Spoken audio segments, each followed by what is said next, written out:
Hello friends, my name is Sobia Fatima, MBBS second professional student from Nalanda medical college Patna. और इस video में मैं आपको बताऊंगी कि किन रीजंस के कारण मैंने फर्स्ट अटेम्प्ट में अपना नीट नहीं क्लियर किया था। उससे पहले मैं बता दूं कि मेरा भी बहुत मन था कि अपियरिंग में मेरा भी नीट निकले, सबका मन रहता है। मगर मुझे अपियरिंग में यानी कि 2017 में बस 386 मार्क्स आए थे, जिसके कारण मेरा नीट नहीं निकल पाया था। और फिर मैंने एक साल का ड्रॉप लिया, अपने मिस्टेक्स को सुधारा और 2018 में मुझे government medical college Nalanda medical college Patna में एडमिशन मिल गया। तो अब मैं आपको बताऊंगी वो मिस्टेक्स जो मैंने की थी, जो आपको कभी नहीं करनी है और अवॉइड करनी है अपनी नीट के प्रिपरेशन में। सबसे पहली मिस्टेक जो मैंने की थी, मुझे मन तो बहुत था नीट निकालने का, मगर जो सबसे पहली गलती मैंने की थी वो ये था कि मैंने 11th को सीरियसली नहीं लिया था। शुरू में इंसान को उतना आइडिया नहीं होता है कि आपको कितनी मेहनत करनी पड़ती है नीट निकालने के लिए। शुरू में हमें लगता है कि हम कर लेंगे, इसलिए मैंने 11th को बिल्कुल भी सीरियसली नहीं लिया था। मैं आकाश कोचिंग जाती थी पटना में ही, उसके अलावा मैं स्कूलिंग भी करती थी। और मैं ये नहीं कह रही हूँ कि स्कूलिंग जो करते हैं उनका अपियरिंग में नहीं नीट निकलता है, ऐसा नहीं है। फिजिक्स, केमिस्ट्री और बायो के इतने मोटे मोटे NCERT की बुक्स देखकर तो ऐसे ही दिमाग खराब होता था। क्लास में बस स्कूल में जितना मैम लोग पढ़ाती थी वो नोट्स नोट डाउन कर लेते थे और हल्का फुल्का वो देख लेते थे। अगर हम बस फिजिक्स को लेकर चलें तो फिजिक्स का मेरा बेस स्ट्रांग नहीं हो पाया था। मतलब फॉर्मूलाज तो लिख लेते थे, मगर वो कैसे बने उस टाइम मैं उतना फोकस नहीं कर पाती थी उस चीज़ पे, या फिर नहीं करती थी फोकस। क्लास में जब टीचर्स कोचिंग में इफेक्टिवली पढ़ाते थे तो मैं उतना सीरियसली नहीं पढ़ती थी, ये सोच के कह रहे चलो अभी तो 2 साल है, आराम से हो जाएगा। तो ये थिंकिंग तो कभी भी अपने दिमाग में नहीं लाना है। जब तक आपका बेस स्ट्रांग नहीं होगा तब तक कुछ नहीं हो सकता है। जब तक आपका 11th स्ट्रांग नहीं होगा तब आप 12th में कितना भी मेहनत करके अच्छा नहीं कर सकते। इसलिए मुझे आगे चल के 11th के टेस्ट्स में किसी में अच्छे मार्क्स नहीं आने लगे। और जब तक मुझे ये रियलाइजेशन हुआ कि मैं अच्छा नहीं कर रही हूँ, मुझे पढ़ना चाहिए, तब तक थोड़ी लेट हो गई थी। बिना फॉर्मूलाज अच्छे से याद किए या बिना बेस को जाने कि किस तरह से वो फॉर्मूला आया है, मैं डायरेक्ट क्वेश्चन सॉल्व करने लगी। तो ये बिल्कुल भी सही मेथड नहीं है। अगर आप समझेंगे ही नहीं वो चैप्टर को, उसके क्वेश्चंस को, आप डायरेक्ट से क्वेश्चन सॉल्व करने बैठ जाएंगे तो आपसे क्वेश्चन भी सॉल्व नहीं होगा और उल्टा आप फ्रस्ट्रेट हो जाएंगे कि क्वेश्चन सॉल्व क्यों नहीं हो रहा है। इसलिए मेरी ये ओपिनियन है कि 11th को आप स्टार्टिंग से पढ़िए। और जो दूसरी मिस्टेक मैंने की थी, मैं एक साथ 2-3 बुक्स को बनाने लगती थी एक ही सब्जेक्ट की, जो बहुत ही गलत है। अगर आप फिजिक्स का एक बुक चुने, जैसे कि अगर आप स्कूलिंग कर रहे हैं तो आप NCERT चुनें, जो कि मुझे नहीं लगता है NCERT फिजिक्स के लिए उतनी अच्छी है, मगर अगर आप वही बुक चुनें तो आप बस उसी के क्वेश्चंस पहले पूरे कंप्लीट करिए। या अगर आप जैसे कोई कोचिंग में जाते हो, आकाश, LN गोल, कोई भी कोचिंग में, उसके मॉड्यूल को पकड़े हैं तो आप उसी मॉड्यूल के क्वेश्चंस को लाइन वाइज या लेवल वाइज सॉल्व करिए। ऐसा नहीं कि आज NCERT का बुक कर लिया, कल मॉड्यूल बना लिया 1-2 क्वेश्चन, फिर पैनिक होके कि अच्छा नहीं ये चैप्टर भी पढ़ लेते हैं, ये चैप्टर भी पढ़ लेते हैं। थोड़ा थोड़ा सारा चैप्टर पढ़ लिए ऊपर ऊपर से, और जो आपका बेस है और जो आपका मेन मकसद है याद करने का वो चैप्टर, वो पूरा हो ही नहीं पाया।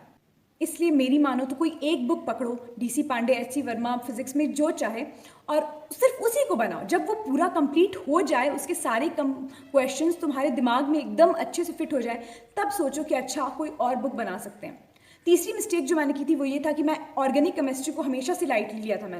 मैंने 11th में ऑर्गेनिक केमिस्ट्री पे बिल्कुल ध्यान नहीं दिया था, जिसकी वजह से जब मैं 12th में थोड़ा पढ़ना चाहिए तो मुझे समझ ही में नहीं आने लगे। वो क्यों हुआ? क्योंकि ऑर्गेनिक केमिस्ट्री की स्टार्टिंग 11th से ही होती है। तो 11th में जितना भी उसके चैप्टर्स है, अगर आप उनसे अच्छी तरीके से वाकिफ नहीं है तो 12th के चैप्टर्स डायरेक्ट पढ़ने से आपको कोई फ़ायदा नहीं होगा, दिमाग में कुछ भी नहीं जाएगा। तो मेरी ये आपको सलाह है कि आप 11th में ही अच्छे से पढ़ें पूरा ऑर्गेनिक केमिस्ट्री। थोड़ा थोड़ा ही पढ़ें, रुक रुक कर ही पढ़ें, मगर 11th में आप जैसे जैसे टीचर्स आपको पढ़ाते जा रहे हैं आप पढ़ते जाएं, वरना आगे चल के बहुत प्रॉब्लम होती है। बायो में मैंने जो गलती की थी वो ये था कि मैंने NCERT पे ध्यान नहीं दिया था।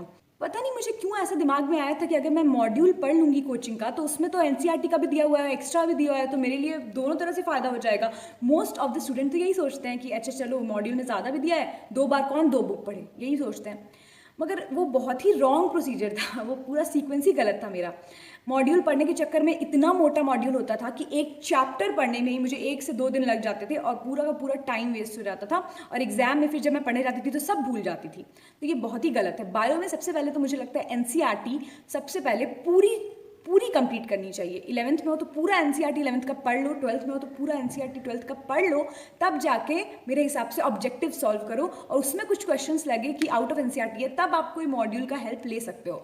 मगर अगर आप नए 11th में आए और ये सोच रहे हो कि अरे मैं तो निकाल लूँगा एकदम नीट, पूरा मॉड्यूल सॉल्व करके, तो वो मेरे हिसाब से बहुत गलत है, क्योंकि मैं खुद उस चीज़ को फेस कर चुकी हूँ, उन प्रॉब्लम से गुजर चुकी हूँ। मुझे पता है कि कैसा लगता है जब आपका नीट नहीं क्रैक होता है, इसलिए मैं आपको बता रही हूँ। जब मैं 11th को बिल्कुल सीरियसली नहीं लिया था मैंने, लेकिन जब मैं 12th में गई थी तो मुझे ऐसा फील होने लगा था कि अब टाइम कम बचा है, तो अब मुझे पढ़ना है। बट उस टाइम मेरे दिमाग में कोई ऐसी स्ट्रैटेजी थी ही नहीं कि मैं एक साल में दोनों 11th 12th के सिलेबस को कैसे कवर करूँगी। मैं जब 12th पढ़ना चाहती थी तो मुझे लगता था कि 11th छूट रहा है, जब मैं 11th पे फोकस करना चाहती थी तो मुझे लगता था कि 12th के सिलेबस छूट रहे हैं, बोर्ड्स भी देना है। इसलिए मेरे दिमाग में ना खिचड़ी बन गई थी एक तरह से, जिसकी वजह से मुझे बहुत प्रॉब्लम हुआ और जिसकी वजह से मेरा अपियरिंग में कम मार्क्स भी आया। तो मेरे हिसाब से हमें 11th में भी उतना ही ध्यान देना चाहिए, और जब हम 12th में आए तो 12th में जैसे जैसे टीचर्स हमें चैप्टर्स पढ़ा रहे हैं उसी हिसाब से हम रेगुलर रहें, पढ़ते रहें चैप्टर्स, क्वेश्चन सॉल्व करते रहें टीचर्स के। और बीच में एक महीने में जैसे एक हफ्ता हम 11th को दे दें। 11th का जो चैप्टर हमें बिल्कुल भी रिवाइज्ड नहीं है, या फिर कोई ऐसा 12th का चैप्टर जिसके लिए 11th के बेस की ज़रूरत है, उसके लिए हम एक महीने में एक हफ्ता 11th के लिए निकाल दें, रख लें और उस टाइम 11th को पढ़ें। एक सब्जेक्ट की एक प्रॉपर बुक रखें अपने पास, चाहे वो मॉड्यूल हो, एनसीईआरटी हो, कोई भी बुक हो, और उसी को प्रैक्टिस करते रहें, क्वेश्चन प्रैक्टिस करते रहें। तो मैं 11th से इतनी परेशान हो गई थी कि मैंने 11th छोड़ ही दिया। फिर मुझे लगा कि मुझे बस 12th पे कंसंट्रेट करना चाहिए, तो मैं 12th के सारे चैप्टर्स बनाने लगी। तो फिजिक्स के मेरे 12th के चैप्टर्स बहुत इंप्रूव हो गए, बहुत अच्छे हो गए। मैं कोचिंग के क्वेश्चंस भी सॉल्व करती थी, सब कुछ। एंड आई थिंक जनवरी तक मेरा 12th बहुत अच्छा हो गया था, फिजिक्स हो, फिजिकल केमिस्ट्री हो या बायो हो। मगर उस टाइम मुझे रियलाइज़ हुआ कि 11th का फिजिक्स तो मेरा बहुत ज़्यादा ख़राब है, और 11th की फिजिक्स से भी बहुत क्वेश्चंस आते हैं नीट में, तो अब क्या करना है। पैनिक कर गई मैं उस टाइम। तो मैंने क्या किया, जैन हाफ से मैं बिल्कुल ही 12th को छोड़ दिया मैंने। तो मैंने जैन हाफ से लेके फेब एंड तक सिर्फ 11th पढ़ा। अब आप समझ ही सकते हैं मैं किस तरह से 11th पढ़ती होंगी। समझ में तो मुझे आता नहीं था, तो मैं बस क्वेश्चन सॉल्व करने लगी। क्वेश्चन सॉल्व करने लगी, बेस मेरा स्ट्रॉन्ग था नहीं, तो कोई क्वेश्चन नहीं बनता था, सॉल्यूशन देखती थी फिर बनाती थी। बहुत ज़्यादा टेंशन में आ गई थी। जब इंसान टेंशन में होता है तो उससे और ज़्यादा सॉल्व नहीं होता, उसको और ज़्यादा डर लगने लगता है, दिमाग में प्रेशर भी होता है कि अरे मुझे तो नीट निकालना है। उस चक्कर में मैंने बोर्ड्स पर भी उतना ध्यान नहीं दिया था। तो जब मेरा नीट का टाइम पास आने लगा था तो इतना तो मुझे पता चल ही गया था कि मेरी इस बार की प्रिपरेशन अच्छी नहीं है। तो मैं एंड मोमेंट में सिर्फ बायो पढ़ने लगी थी, कम से कम कुछ मार्क्स मुझे बायो से आ जाएं। तो जब मैंने नीट दिया तो उस टाइम मुझे ऐसा लगा था कि मैंने 500 मार्क्स तक के क्वेश्चन अटैम्प्ट किए थे, जिसमें कि मुझे लगा था कि अच्छा तो फिर उसी के आसपास आएगा 400 समथिंग में। मगर बाद में मैंने ये रियलाइज़ किया कि मैंने इतनी ज़्यादा नेगेटिव मार्किंग कर दी थी, जिसके कारण मुझे 386 आया। तो जब मैंने नेक्स्ट टाइम तैयारी करनी शुरू की तो अपनी सारी गलतियों को कैसे सुधारना है उस पर फोकस किया, और यही रीज़न था कि मैंने सेकेंड अटैम्प्ट में अपना नीट क्लियर कर लिया। Thank you guys. I hope कि आपको मेरी गलतियों से कुछ सीख मिली होगी, और मैं अपने नेक्स्ट वीडियो में आपको बताऊंगी कि मैंने जो 1 साल का ड्रॉप लिया था उसमें कैसे प्रिपरेशन किया था।